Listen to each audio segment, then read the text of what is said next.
This is the best thing. Do not stay inside.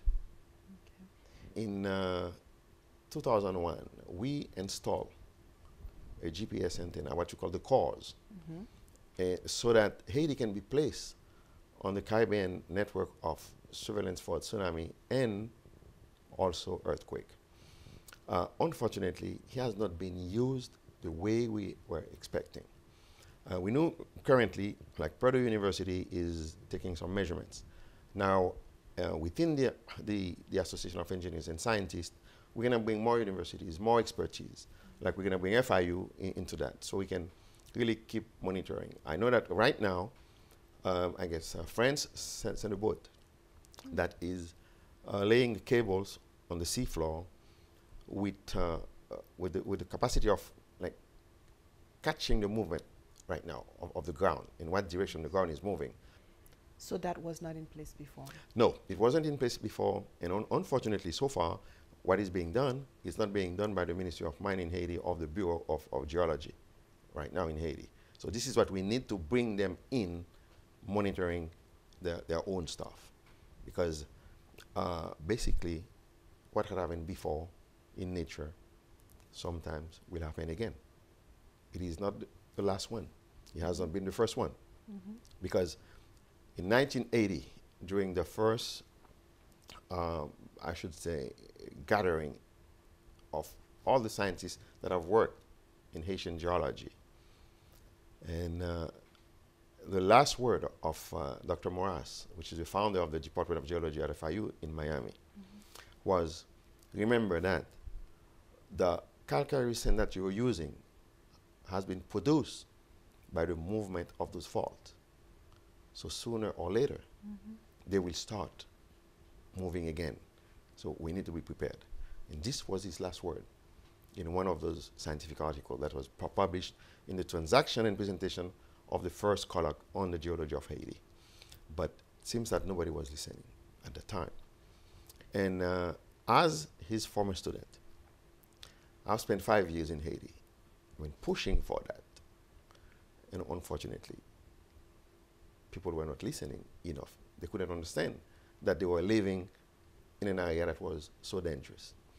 And after the publication of my report to the United Nations in 1999, in which that I have the history of the seismic activity in that metropolitan area of Port-au-Prince, I have a lot of phone calls from people.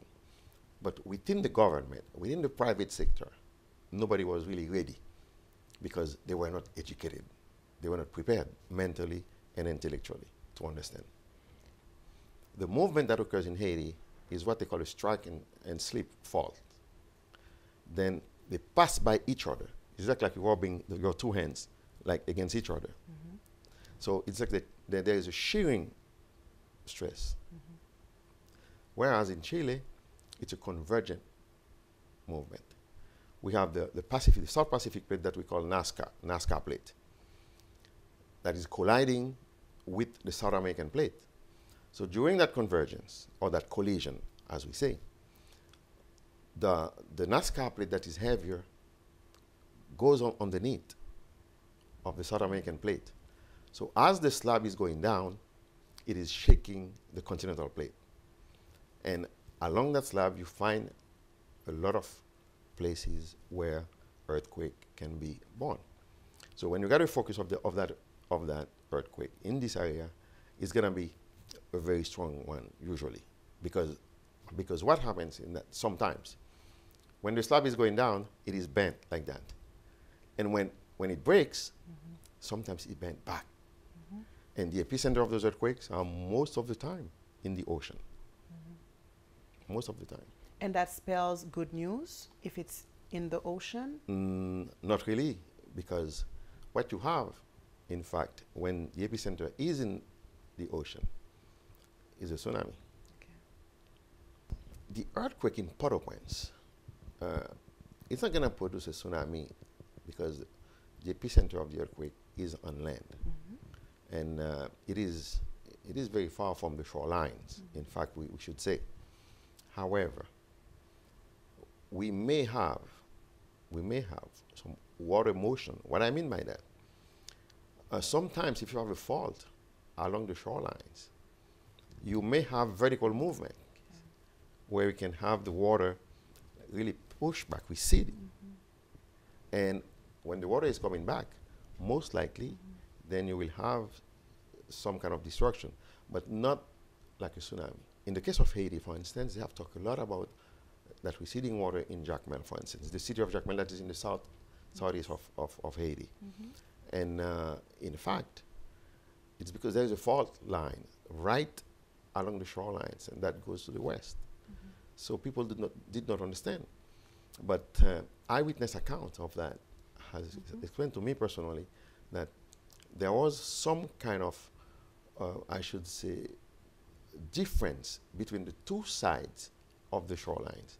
The side where the block was uplifted and the other side where it was down. So when that happened, water will be pushed back, but water will come back. So in that movement, you can easily get a tidal wave.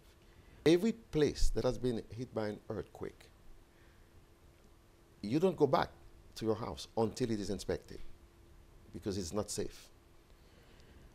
Oh. Wow. Unfortunately, that's what it is. What kind of message would you like to leave the community at large with concerning the needs of Haiti at this time? Whatever somebody can do to help, because an earthquake like the one that happened in Haiti, it's really devastating. Not only physically, mentally, economically, morally. It is also dealing with that daily situation.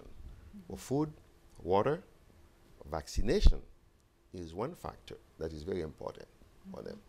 And of course, the most important thing is not to go back inside of the houses until they are inspected. If there is no crack, that's okay. But if the house is cracked, then do not go. Would it be possible for you to come back at another time and speak to us about rezoning? Oh, sure. Because I understand that's going to be... This has to be one of the biggest factors. Because if we don't have proper zoning, we're going to start building the same way. Then we're gonna get the same result, because it's science. Okay. So thank you very much My for coming.